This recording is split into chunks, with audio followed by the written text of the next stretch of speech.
ওই মায়াটা হলো সম্পদের মায়া। মানুষ সম্পদ হারাইলে কাঙ্গাল হয়ে যায়, ঠিক কিনা বলেন?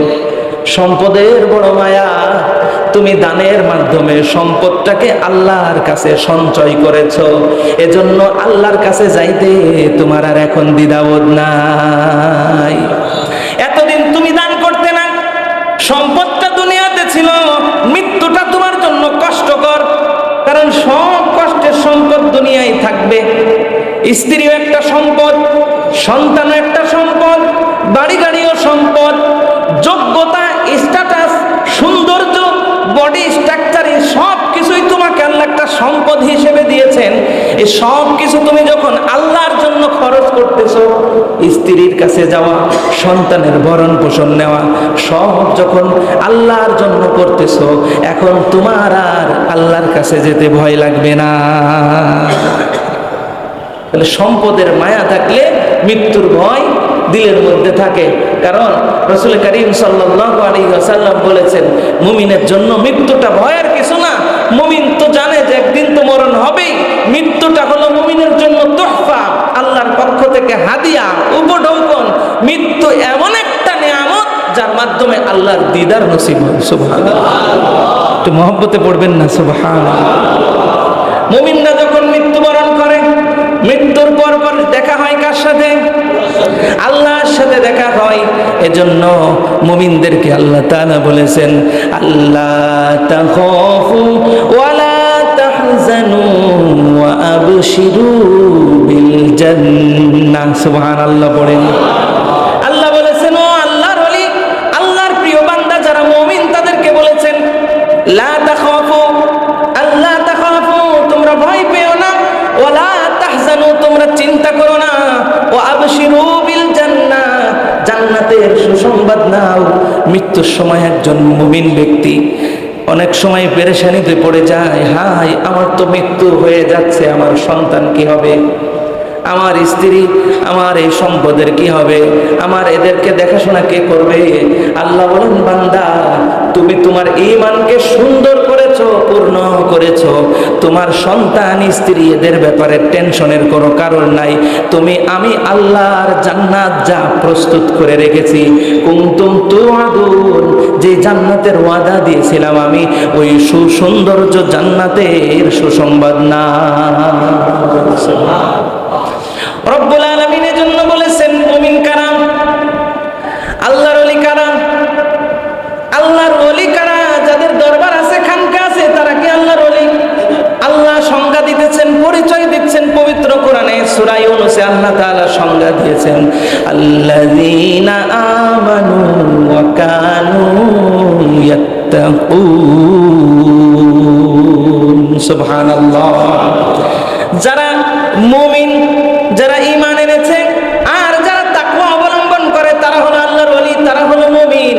তাদের ব্যাপারে আল্লাহ এখানেও বলেছেন সূরা ইউনূসে, আলা ইন্না আউলিয়া আল্লাহি লা খাউফুন আলাইহিম ওয়া লা হুম ইয়াহজানুন। সুবহানাল্লাহ পড়ে আল্লাহ বলেন, জেনে রাখো, আলা, জেনে রাখো, শুনে রাখো, ও পৃথিবীর মানুষ, কান লাগা শোনো, কান সজাগ করে শোনো। ইন্না আউলিয়া আল্লাহ, যারা আল্লাহর বন্ধু, আল্লাহর ওলি, আল্লাহর প্রিয় বান্দা, লা খাউফুন আলাইহিম, তাদের কোনো ভয় নাই, ওয়ালা হুম ইয়াহজানুন, তাদের কোনো চিন্তাও নাই। সুবহানাল্লাহ পড়ে। আমরা অনেকে মনে করি, আমি কি আর সেই জুনায়েদ বাগদাদি হতে পারবো? কথা বলেন না। আমি কি আর সেই সিদ্দিক হতে পারবো? আমি কি আর সেই উসমান হতে পারবো? আমি কি আর সেই ওমর হতে পারবো? কথা বলেন, চিন্তা করি কিনা এটা সম্ভব? আর আমরা কোনোদিন বাহাউদ্দিন নকশবন্দি হতে পারবো? আরে কথা বলেন না। জুনায়েদ বাগদাদি হতে পারবো? কোশ্চিনকালেও পারবো না। তবে হ্যাঁ, জুনায়েদ বাগদাদি, ওই জুনায়েদ বাগদাদি না হতে পারলেও জুনায়েদ বাঙালি হতে পারবো। সিদ্দিক আকবর আর আমরা হতে পারবো না, কিন্তু সিদ্দিক আমরা হতে পারবো। কিয়ামত পর্যন্ত সত্যবাদী এক শ্রেণীর মানুষ থাকবে, সিদ্দিক আকবর আমরা হতে পারবো না, এটা নিঃসন্দেহে সত্য কথা। তবে আমরা সিদ্দিকে আকবরের সাথে জান্নাতে যাওয়ার রাস্তায় হাঁটতে পারবো। এজন্য মনকে ছোট করা যাবে না। এই যুগে আর সেই আল্লাহর ওলি আছে নাকি? এই যুগে অত বড় আল্লাহওয়ালা আছে নাকি? আমাদের দ্বারা এটা সম্ভব নাকি? এটা কখনো চিন্তা করা যাবে না। এমনও হতে পারে রব্বুল আলামিন আপনার একটা তাসবিহের কারণে, একটা সেজদার কারণে, একটা দানের কারণে আল্লাহ রব্বুল আলামিন আপনার কবুলিয়তের দারাজাত এত বুলন্দ করে দিয়েছে, আপনি নিজেও চিন্তা করতে পারবেন না আল্লাহ রব্বুল আলামিন আপনাকে এমন ভাবে কবুল করে নিয়েছে। এজন্য সেই সিদ্দিক আকবর নাই, সেই বাহাউদ্দিন নকশবন্দি নাই, সেই শাহজালাল শাহ পরান নাই, সেই জুনায়েদ বাগদাদি রহমাতুল্লাহ আলাইহিম নাই, কিন্তু তাদের রব আল্লাহ এখনো আছেন কিনা? জোরে বলেন। তাহলে তাকে ডাকলে, তার পথে তার মতে চললে, তার হাবিবের সুন্নত অনুসরণ করলে এখনো একজন সাধারণ মানুষ আল্লাহর জান্নাতুল ফেরদাউসের বাসিন্দা হতে পারে। দ্বিতীয় নম্বরের জন্য নবীজি বলেছেন, যুবক কান লাগায় শোনো, ও শাবুন নাশা ফি ইবাদাতি রাব্বিহি, ও যুবকরা শোনো, তোমার মতো যুবককে আল্লাহ জান্নাতের আরশের নিচে ছায়া দিবেন। কাল হাসরে যখন কোনো ছায়া থাকবে না, যে যুবক যৌবনটা আল্লাহর ইবাদতে পার করে। সুবহানাল্লাহ। যৌবনকালে অনেকে বুড়াকালে ইতিকাফে বসে আছে না? কথা বলেন না? বুড়া বয়সে হজে যায় বেশিরভাগ বাংলাদেশ থেকে, বাংলাদেশ, ভারত, এই সমস্ত জায়গা থেকে বেশিরভাগ বুড়া মানুষ হজে যায়। রিটায়ার্ড হই, দাড়ি মানে কি বলে, ছেলে মেয়ে বিবাহ দেই, তারপরে যাই। বহু কাজ বাকি থাকে, বহু কাজ অপূর্ণ অসমাপ্ত থাকে। বৃদ্ধ বয়সে হজে গেলে, বৃদ্ধ বয়সে এসে দাড়ি রেখে উনি নামাজ ধরছে। যৌবনে মদ আর নেশায় মত্ত ছিল, গুনায় মত্ত ছিল, জেনায় মত্ত ছিল। এখন বয়স হয়েছে, দাড়ি রেখে মসজিদে আসছে। উনার আগে কেউ মসজিদে আসতে পারে না, ওনার জন্য মসজিদে ইমামও, কথা বলেন না, ঠিক না? আছে না এরকম বহু এলাকা? কথা বলেন না, আছে কি না? বন্ধু, না না। দ্বিতীয় নম্বরে নবীজি বলেছেন, ওই রকম যুবক, যে যুবকটা যৌবনে আল্লাহর ইবাদত করে কাটিয়েছে। সুবহানাল্লাহ। এই যুবক যুবতীদেরকে আল্লাহ কাল হাসরে আরশের নিচে ছায়া দিবে। এজন্য আপনার ছেলে মেয়েকে যদি আপনি এই শেষ জামানাতেও, এই ফিতনার বাজারেও যদি মুত্তাকি বানাতে চান, মাদ্রাসায় পড়ালে অন্তত আপনার ছেলে মেয়ের যৌবনটা কিতাবের সাথে, বুখারী, মুসলিম, আবু দাউদ, তিরমিজি, নাসাই তাফসিরের সাথে যৌবন বার করবে, ঠিক কিনা বলে? বাংলাদেশে যত যুবকরা মাদ্রাসায় পড়ে, আবাসিক হলে থেকে, উস্তাদদের নেগরানি থেকে পড়ে, ওই যুবকরা জিনা থেকে, গুনাহ থেকে যত দূরে আছে, অন্যান্য যুবকরা তার থেকে বেশি আরো জিনাই গুনায় ডুবে আছে, ঠিক কিনা বলে? আল্লাহর হাবিব বলেছেন, শোনো উম্মত, ওই কঠিন অবস্থায় আমার আল্লাহ আরেকজন বান্দাকে আরশের নিচে ছায়া দিবেন। ওয়ারাজুলুন কলবাহু মুআল্লাকুন ফিল মসজিদ। সুবহানাল্লাহ পড়েন।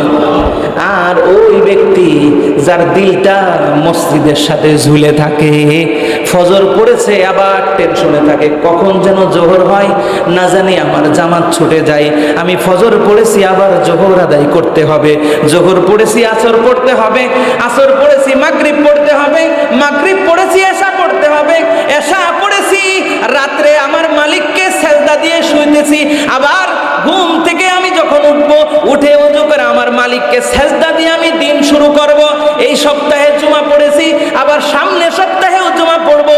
এই ঈদের সালাত পড়েছি, ওই ঈদের সালাতও আমি আদায় করব। এই মসজিদে আমি নামাজ আদায় করেছি, আল্লাহর ঘর বাইতুল্লাহতে একদিন হলেও মালিক কবুল করলে নামাজ আদায় করব। এই রকম আশা নিয়ে, নামাজের লোভ নিয়ে যার মনটা মসজিদের সাথে ঝুলে থাকে, নবীজি বলেন ওই রকম ব্যক্তিকে আল্লাহ আরশের ছায়া দিবে। লাগান, নিজের সাথে মিলান, আমার মনটা কি মসজিদের সাথে না বাজারের সাথে? আমার মনটা কি মসজিদের সাথে না মার্কেটের সাথে? আমার মনটা কি মসজিদের সাথে না মোবাইলের সাথে? মিলায় দেখেন কত অযথা কাজের সময় হয়, কিন্তু মসজিদে 5 মিনিট সময় ব্যয় করার কথা বলেন না, তাসবিহ আদায় করার, তাহলিল আদায় করার। হুজুর এত দেরি করে মুনাজাত দেই, তাড়াতাড়ি মুনাজাত দিক চলে যাই, কত ব্যস্ততা।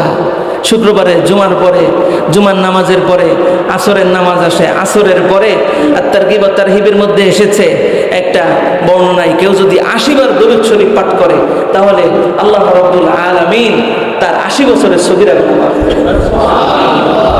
সম্ভব কিনা? আল্লাহর দ্বারা তো সম্ভব, কথা বলেন না। আল্লাহ মাফ করতে পারেন কিনা? এই পৃথিবীর সমস্ত মানুষ যদি এখন তওবা করে, সমস্ত টাটকা কাফের খুনি সমস্ত মানুষকে আল্লাহ মাফ করে দিতে পারেন। তবে যারা বান্দার হক নষ্ট করেছে, বান্দার উপর জুলুম করেছে, তাদেরকে আল্লাহ মাফ করবেন না। আল্লাহর হাবিব বলেন 3 নাম্বার ওই ব্যক্তি যার দিলটা মসজিদের সাথে ঝুলে থাকে, মসজিদের সাথে সম্পৃক্ত থাকে। মসজিদ থেকে এসেছি, আবার কখন মসজিদে যাব, মসজিদে কোরআন শেখা যায় কিনা, দিন শেখা যায় কিনা, হাদিস শেখা যায় কিনা, একটা মাসালা শেখা যায় কিনা, এরকম যার দিলটা মসজিদের সাথে লেগে থাকে, নবীজি বলেন ওই মসজিদের সাথে যার দিল লেগে থাকবে ওই ব্যক্তিকে আল্লাহ আরশের নিচে, যেদিন কোনো ছায়া থাকবে না আরশের ছায়া ছাড়া, ওই দিন আমার মালিক তাকে ছায়া দিবে। ওয়ারাজুলুন যাকারাল্লাহ ফি খালাইন ফাফাদাত আইনা। এরপরে নবীজি সাল্লাল্লাহু আলাইহি ওয়াসাল্লাম বলেন ওই রকম ব্যক্তি যে আল্লাহর জিকির করে খুব গোপনে, সুবহানাল্লাহ। ওয়ারাজুলুন ওই ব্যক্তি যাকারাল্লাহ আল্লাহর জিকির করে ফি খালাইন গোপনে গোপনে আল্লাহর জিকির করে, আল্লাহর কথা স্মরণ করে, মালিকের কথা চিন্তা করে, ফাফাদাত আইনা চিন্তা করে মালিক এখন যদি মারা যায় কবরে রেখে আসলে আপনি ছাড়া কেউ আর আপন নাই, ওই কবরে কেউ যাবে না। যেই সন্তানের জন্য হারাম কামাই করি, যেই সন্তানের জন্য গুনাহের সাথে কামাই করি, যেই সন্তানের জন্য, যেই যৌবনের জন্য নিজের যেই লিপ্সা পরিপূর্ণ করার জন্য গুনাহের সাথে লিপ্ত হই, মালিক কেউ আমার সাথে যাবে না। যেই স্ত্রীর সৌন্দর্য বর্ধনের জন্য, সুন্দর বাড়ি গাড়ি করার জন্য আমি যে হারাম ভাবে উপার্জন করছি, হারাম পথে চলতেছি, মালিক কেউ আমার পাশে থাকবে না। মৃত্যুর সাথে সাথে একমাত্র আপনি আমাকে নাজাত দেওয়ার ক্ষমতা রাখেন। ফাফাদাত আইনা, নবীজি বলেন তার চোখ বেয়ে বেয়ে, যুবকের চোখ বেয়ে বেয়ে পানি পড়ে। ফাফাদাত আইনা, চোখ থেকে পানি পড়ে আর আল্লাহর জিকির করে মালিক। গুনার কথা বলতে বলতে, গুনাহ অপজিনিস, অপবিত্র জিনিস, হারাম কামাই খাইতে খাইতে জবানটা যেন নাপাক হয়ে গেছে। মালিক অন্যায় করেছি, ভুল করেছি, আপনাকে ভুলে গেছিলাম, আমাকে দয়া করে মায়া করে মাফ করে দিন মালিক। তামাম পৃথিবীর ধন সম্পদ টাকা পয়সা কিছু চাই না মালিক, আপনার মুহাব্বত দিয়ে আমার এই দিলটাকে পূর্ণ করে দেন মালিক। আপনার জিকিরে আমার জবানটাকে রপ্ত করে দেন, জব্দ করে দেন। আপনার মুহাব্বতে আমি কাঁদতেছি, গুনাহ মুক্ত করে আমাকে মৌত দিয়া দিন, গুনাহ মুক্ত করে জান্নাত নসিব করে দিয়েন মালিক। ভুল করেছি, ক্ষমা করে দিন। এরকম চিন্তা করে করে যখন যুবক চোখের পানি ছেড়ে দেয়, নবীজি বলেছেন ওই ব্যক্তিকে আল্লাহ আরশের নিচে ছায়া দিবে। আল্লামা বাহাউদ্দিন নকশবন্দি বুখারী রাহমাতুল্লাহি আলাইহি তিনি বলেন আমার একবার এমন অবস্থা হলো চোখে পানি আসে না। আমাদের তো মোনাজাতে চোখে পানি আসে, কি বলেন, কথা বলেন?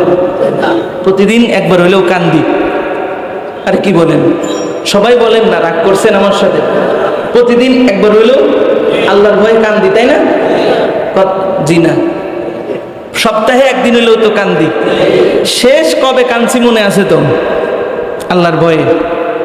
আমি বলছি না, আমাকে বলেন, শুধু স্মরণ করে দিচ্ছি। শেষ শেষ কবে কাঁদছি যে আমার এখন মৃত্যু হলে কি হবে, মালিক যদি বলেন দে, তোকে তো আমি কত কিছু স্পেশাল দিছি, তোকে বহু কিছু আমি স্পেশাল দিছি, দে তুই আমাকে এমন এক ওয়াক্তের নামাজ দে যে নামাজে আমি ছাড়া আর তোর চোখে, তোর দিলে, তোর সামনে, তোর পিছনে, তোর ইবাদতে, তোর সেজদায়, তোর রুকুতে, তোর তাসবিতে আমি আল্লাহ ছাড়া কেউ ছিল না। এরকম এক ওয়াক্তের নামাজও দিতে পারবো না। পারবো বলেন? পারবো বলেন? সবাই বলেন পারবো?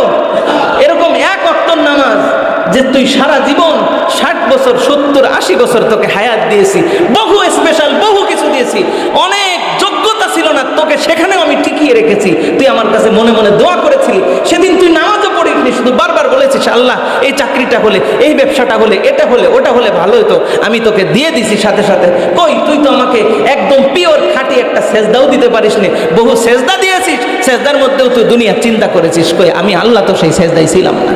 এরকম পিওর এক ওয়াক্তের নামাজ তো দে। পারবো বলেন? আজকে মারা যাব, আজকে ইন্তেকাল হবে, পারবো বলেন? আরে সবাই বলে না, বলেন না পারবো? বড় কঠিন বিষয় না? আল্লাহু আকবার। কবে শেষ কেঁদেছি আল্লাহর ভয়ে, আল্লাহর মহাব্বতে, আল্লাহর নিয়ামতের শুকরিয়া আদায়ের জন্য, আল্লাহর দেওয়ার, চাওয়ার, পাওয়ার সব কিছু আল্লাহ আমাদেরকে দিয়েছেন। আরে গোটা পৃথিবী বেঁচে ফেললেও আমাকে আপনাকে যে আল্লাহ মসজিদে এনেছে এর দামটাও দেওয়া যাবে না। সুবহানাল্লাহ। বহু কোটিপতি আছে রাস্তায় পড়ে আছে, জ্যামে পড়ে আছে, আল্লাহ আপনাকে নিয়ে এসেছেন, আপনার কপালটা দেখতে কালো হলেও আল্লাহর কাছে প্রিয়, আল্লাহ মসজিদে এনেছেন, আল্লাহকে আপনি সেজদা দিয়েছেন। আপনি হিসাব করে দেখেন না, আপনি সেই সকাল থেকে নিয়ত করেছেন আজকে জুমাবার, জুমা পড়তে যাব, আল্লাহ আপনার দিলটা জুমার দিকেই ঘুরাই দিছে।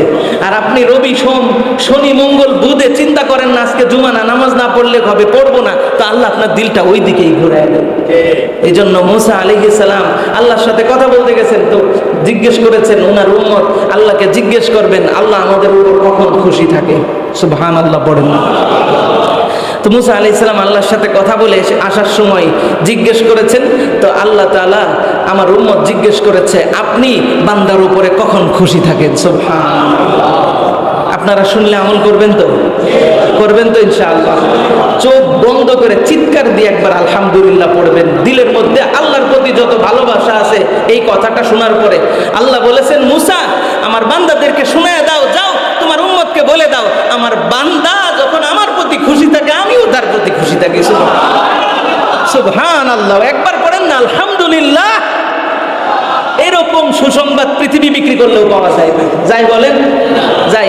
এবার বলেন যে আল্লাহর উপরে খুশি সে ফজর ছেড়ে দেয়, জামাত ছেড়ে দেয়, জোহর কাজা করে, আসরও কাজা করে, মাগরিবেও কাজা করে, এশাও কাজা করে, রাত্রে আরামে ঘুমাই যেই মালিক সারা দিনে তাকে 48,000 বার শ্বাস প্রশ্বাসের সুযোগ দিয়েছেন কমপক্ষে, যে বারবার শ্বাস ছেড়েছে, টেনেছে, ছেড়েছে, ফেরেশতা জিজ্ঞেস করেছে মালিক তাকে কি সুযোগ দিব?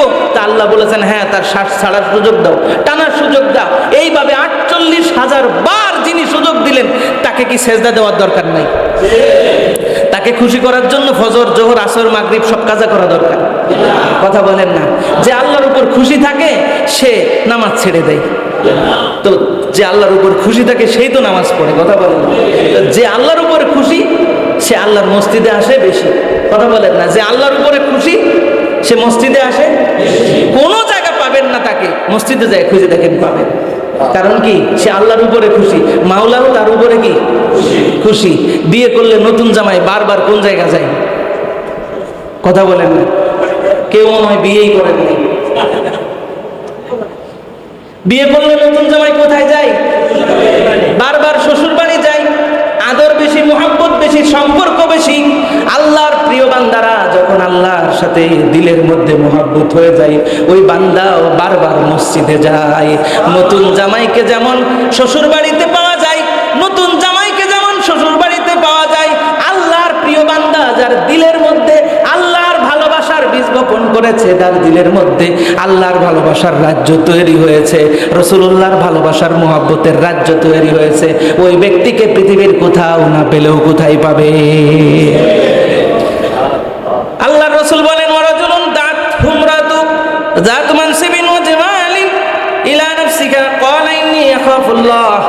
এরপরে আরেকজন বান্দা আছে 6 নম্বরে, ওই ব্যক্তিকে উচ্চ বংশের মর্যাদাশীল সুন্দরী নারী ডাকে আসো আমরা জিনায় লিপ্ত হই, কিন্তু ওই ব্যক্তি বলে ইন্নী আখাফুল্লাহ, আমি মোবাইলের মাধ্যমে, মেসেঞ্জার, হোয়াটসঅ্যাপের মাধ্যমে, ইমোর মাধ্যমে, তারপরে টেলিগ্রামের মাধ্যমে, বিভিন্ন ইন্টারনেটের মাধ্যমে সরাসরি গোপনে কোনোভাবেই তুমি নারীর সাথে, তুমি সুন্দরীর সাথে জিনায় লিপ্ত হতে পারবো না। ইন্নী আখাফুল্লাহ, কারণ প্রতিটা সেকেন্ড, প্রতিটা মিনিট সিসি ক্যামেরা যেটা না দেখে আমার আল্লাহ তা দেখতে থাকে। সিসি ক্যামেরার মাধ্যমে ব্যক্তিকে দেখা যায়, তার দিলের কথা দেখা যায় না। আল্লাহ কোরআনে বলেছেন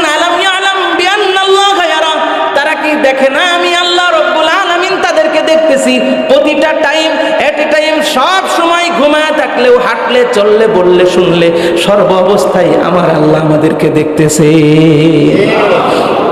তাহলে সেই মালিককে ভুলে যাওয়া যাবে? কথা বলেন না। সেই মালিকের ভয় দিলে থাকলে আবার মোবাইলের মাধ্যমে সরাসরি গোপনে হোস্টেলে বিভিন্ন জায়গা গুনায় জিনায় লিপ্ত হওয়া যাবে? যাবে না।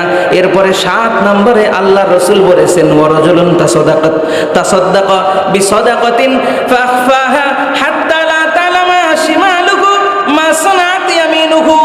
এমন ব্যক্তি যার ডান হাত কি আমল করলো, দান করলো, খরচ করলো, সদকা করলো, বাম হাত আর একজন সেনাপতি, কোটিপতি ঠিক পাবে তো দূরের কথা, তার স্ত্রী, সন্তান ঠিক পাবে তো দূরের কথা, ডান হাত কি খরচ করেছে আল্লাহর রাস্তায় বাম হাতেই জানে না। ওই ব্যক্তিকে ছায়া দেবেন কোথায়? আরশের নিচে। 7 ব্যক্তিকে আল্লাহ ছায়া দিবেন কোথায় বলেন? আরশের নিচে।